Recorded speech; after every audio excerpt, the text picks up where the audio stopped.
So it's almost spooky season. I'm a bit excited for it. Yeah, I would say I'm mildly in anticipation for it. I don't think you would be able to tell if I didn't tell you that though. I really thought this was giving like, spooky witch girl at school. But I think more so what it's giving is aunt who would stuff her dogs after they pass. I've already started filming half of this, so I'm committing to this look. And on the vein of liking spooky things, I actually want to introduce you to my favorite site in the entire world. So this site is called Mystic Investigations, and it was launched in 2008, and it's still ongoing. So you can imagine it's pretty dense by now. So even though I would enjoy doing a 5-part docuseries on this site, for today's video, we're just gonna do a quick overview. Hi, so that was a lie. I split it into 2 parts because even me trying to skim through it was a lot. You just can't skim through this site. You're gonna see. The second part is going to be released before Halloween, so stick around and subscribe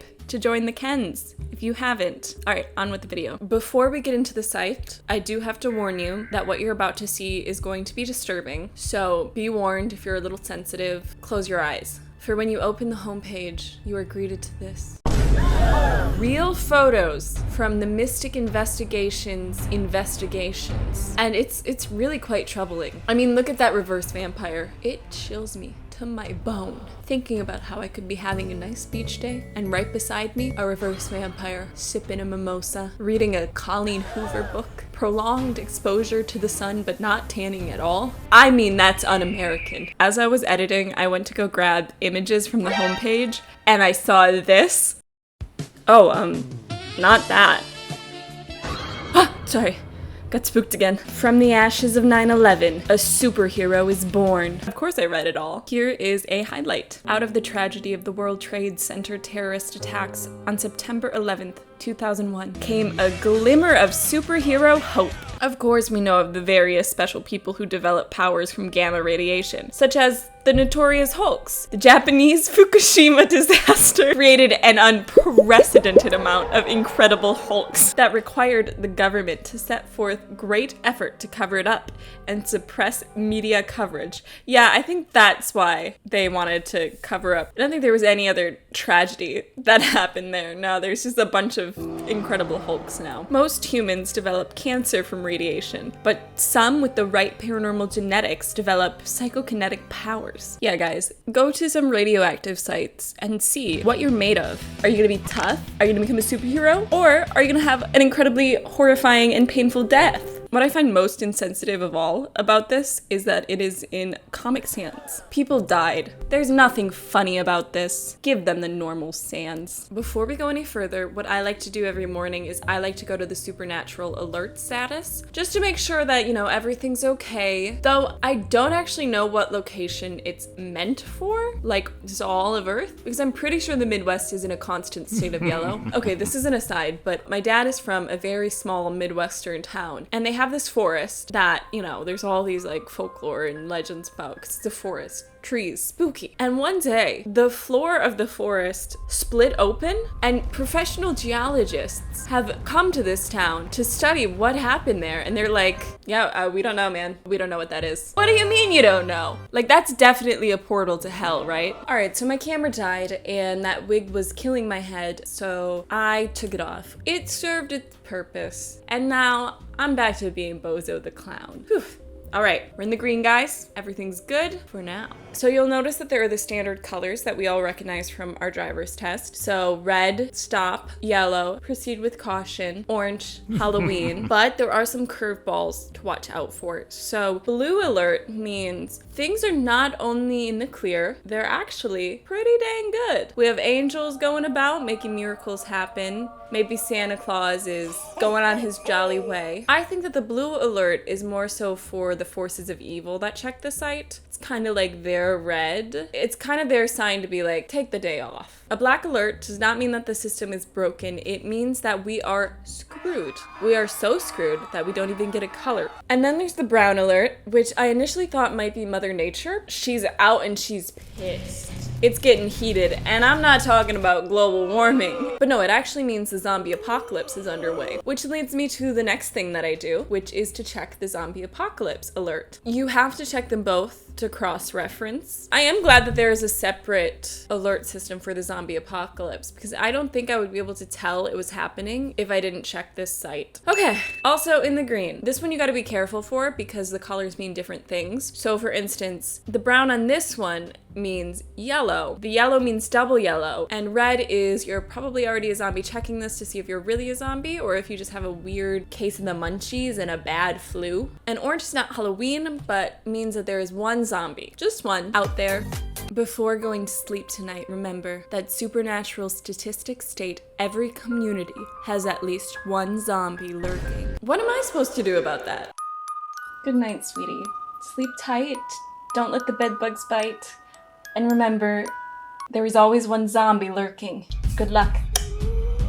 Also, why is there just one zombie in each community? That feels too specific. Is the government mandating it? Is it counted in the census? Does it get a little bubble to check off when it goes to its doctor's visit? And the fact that there's one in every community, but the alert is still on green, not orange, means it's probably not doing any harm. Probably just minding its business. And should we ostracize it for that? The third part of my routine is I like to put on some zombie ambience videos, kind of get me in the headspace, prepare for the day that one zombie does go apeshit. It's also really great work music. Just really makes you remember that at any given point, the floor from underneath you could fall, throw you into an existential hell. And when that happens, I will be glad I made those Excel sheets. So once I've done that, I move on. I go to the paranormal forecast. Oh no, guys. We have run into a bit of trouble here. We seem to have a lunar goddess werewolf warning. Everyone don't panic, stay indoors, and if you do see a werewolf, by God, do not run. What you're gonna wanna do is what the Mystic Investigations team tells you to do. Once a werewolf spots you, there is little point in running away, since they're faster than a cheetah. You must simply have the guts to face it down and hopefully scare it away. In other words, don't be a beta, bro. Crap. It's the full moon tonight. I gotta get inside. It's too late. Ooh, I'm gonna get you. There's only one thing that'll save me now. Why are you looking at me like that? Stop. You're making me really uncomfortable. Is it me, or is this kind of, staring into each other's eyes under the full moon? It's almost romantic. Shit, I blinked! And if that still doesn't work, you can chant the lunar goddess spell of protection. And I know we all know that, so everybody come on, together, let's practice it. Oh dear goddess of the moon, I fear I will perish soon. Save me from the hound of hell, may they fall under your spell. Let loose your loving light, send them into a binding fright. Please, let me live in your light tonight. I really don't wanna be eaten. The last line just really sounded like a song. I don't know what to tell you. Note, spells and prayers to nature deities usually have rhymes in them because they really love them for some reason. The emoticon on that adds so much. It's like, I know, you gotta whip out rhyme zone just to get through these guys. And they can hear you regardless. They just don't want to listen unless you make it sound like a Taylor Swift song.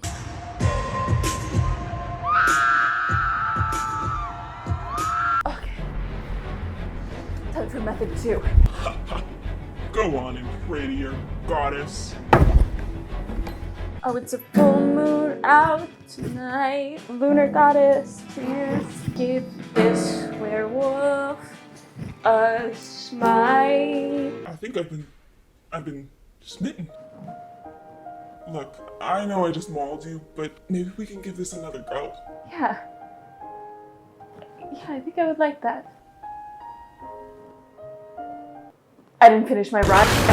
Alright, now that I've checked the alert systems and the forecast, I checked the paranormal news. Nothing new since March, but apparently Leprechauns decreed new traditions for St. Paddy's Day. So let's see what our new traditions are gonna be. I also don't like that photo. King Lochian, leader of the proud Irish leprechaun people, has decreed new holiday protocols for March 17th, St. Patrick's Day, with the consent of the leprechaun's patron saint, infamous Angel Patrick. The infamous? What did he do? These new traditions are meant to bolster the holiday forth into the same league as Halloween, Christmas, and Easter. Humans lend the unique power of their special collective consciousness to holidays, which is a form of magic all its own. King Lochian Machian is hoping to not only inspire more people in general, but also capture the hearts of children who wield the power of magical innocence so crucial to the aforementioned holidays. The Leprechaun King has set forth new guidelines for St. Patrick's celebrations due to the recent first battles of Armageddon and the general spread of evil on Earth. What? Armageddon's happening? I didn't get the memo. And the alert system's still in green. Man, you can't trust any news sources these days. Now more than ever, the leprechauns need human support in their quest to spread righteous luck and continue to drive forth the general forces of good. King Machian's decree includes the following. 1. By all means, continue drinking copious amounts of green-colored alcoholic beverages. Oh, I wasn't planning on stopping. Be sure the children get a selection of green, non-alcoholic beverages as well. Don't tell me what to do with my kid, okay? If you want to harness the power of my child, the alcoholic beverages are gonna do it much faster than a shamrock shake. It'll get those little guys riled up. 2. Continue having St. Patrick Day parties while transforming them into costume parties that accentuate anything related to Ireland, good luck, or leprechauns. Please try to have celebrations more centered around the kids. This kid thing's getting a little creepy. They're trying too hard to harvest the power of children. The leprechauns and I thank you for your cooperation in making the Earth the luckiest place in the universe. I think we're already that. I mean, all the other planets are dead, so we're pretty lucky in that sense. The king also released a special decree discouraging the capture of his leprechauns and or their pots of lucky $1 million gold for the purposes of receiving 3 coveted good luck-based wishes. He said it distracts from the leprechauns' mission, but he stated no ill will would come upon anyone partaking of this centuries-old venture. More or less, anyone smart or powerful enough to find gold or capture the leprechaun deserves the wishes. If I was a leprechaun and I got caught and my king was like, listen buddy, I know they just committed a felony and caused you to miss your child's birth by keeping you captive in a basement for 3 weeks, and also that you're severely malnourished because they didn't know you needed to eat anything but Lucky Charms. But they were kind of sly with that whole stick on a cardboard box trick, so kind of thinking they deserve to get those wishes. I'd be pissed. Down with the monarchy. Guillotine the Leprechaun King. Not feeling so lucky now, are you? Then, I also checked the paranormal section to see if there were any pressing questions that I had that they've answered. I send them a lot, and they never seem to get back to me. Ooh, what happens if a werewolf fights a vampire? Now this is what I'm talking about. Pressing question. If a vampire is bitten by a werewolf, it will not be stricken with the lycanthropy virus. Once a werewolf fights into a vampire, it is immediately alarmed by the foreign taste. The ingesting of vampire blood weakens a werewolf, along with causing hallucinations and other erratic symptoms. Do you think it's like, okay, you know how some animals will deliberately poison themselves with other animals' venom because it kind of gives them a high? Do you think it's like that for a werewolf? They're like, oh no, please don't get into a fight with me, vampire. Otherwise I'd have to bite you, and I might ingest your blood. And wouldn't that be terrible? In case you were wondering, they also have updates on pop culture. For instance, you know Kevin O'Leary from Shark Tank? He's a vampire. Well, I don't want to plan your funeral, Captain. I'm never gonna die. I'm a vampire. Kevin O'Leary, known as Mr. Wonderful, is a multi-millionaire financial wizard. I thought he was a vampire. I'm so confused. What is he? Vampire? Wizard? Shark? After consulting our contacts in the supernatural and celebrity community, we have concluded that Kevin O'Leary is indeed a vampire of a special sort. Mr. Wonderful has been seen easily handling religious artifacts such as a crucifix. He's appeared in the holy sunlight on several occasions. Kevin routinely consumes food and beverages of a non-blood sort, a great deal of wine in particular. Are they calling him an alcoholic? Now you might be thinking, this guy can't be a vampire. Look at him. Look at how much he drinks. He drinks every night and every day and every morning. At breakfast, lunch, dinner, it's causing so much havoc on his family. I mean, look at him.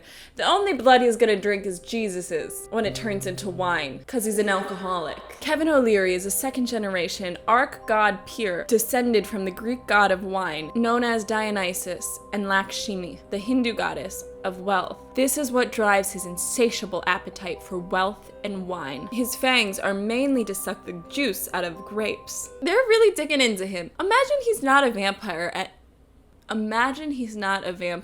Yeah, I heard myself there. But they're just like really digging into this guy about his wine. Look at Kevin. Fangs are only to suck grapes. No way, for hey, real? grape sucker. Hey, stop. Did raisin production go up because of you? I'm sensitive about. Yeah, your teeth are sensitive. I bet you have an iron deficiency. Oh, what? I was gonna ask you to bite me, but look at those teeth. They can't do anything. I got you. I'll bite you. Does the Wonderful One have any weaknesses? It's said that he can be weakened by low-quality wine and those with the stink of failure on them. Oh shit. Get me on a date with Kevin O'Leary and I'm taking him out. A bottle of Barefoot and a phone call with my mom and he's done. Is the Fast and Furious franchise based on a real story? Is that even a supernatural story? I suppose there's like 50 of them, so at some point they probably brought in ghosts, right? It's kind of like the natural cycle of a story. Call to action, the rising action, the climax, then a brief section where they branch from the climax to be spooked by a ghost, then the resolution. A witch and a leprechaun fulfill the fate of the furious. Imagine you're just Googling the movie and you stumble across this. You're like, oh man, are they gonna make a 51st movie? I really hope so. Let me see. Is Fast and Furious real? The Fast and Furious franchise spans 10 motion pictures and with each passing movie their alarming antics, a world that actually exists both in a micro or family by the fictional reality is space. In essence, we're acting as a collective god to make Fast and Furious real somewhere just over the rainbow. Oh, top 10 most ridiculous Fast and Furious feats.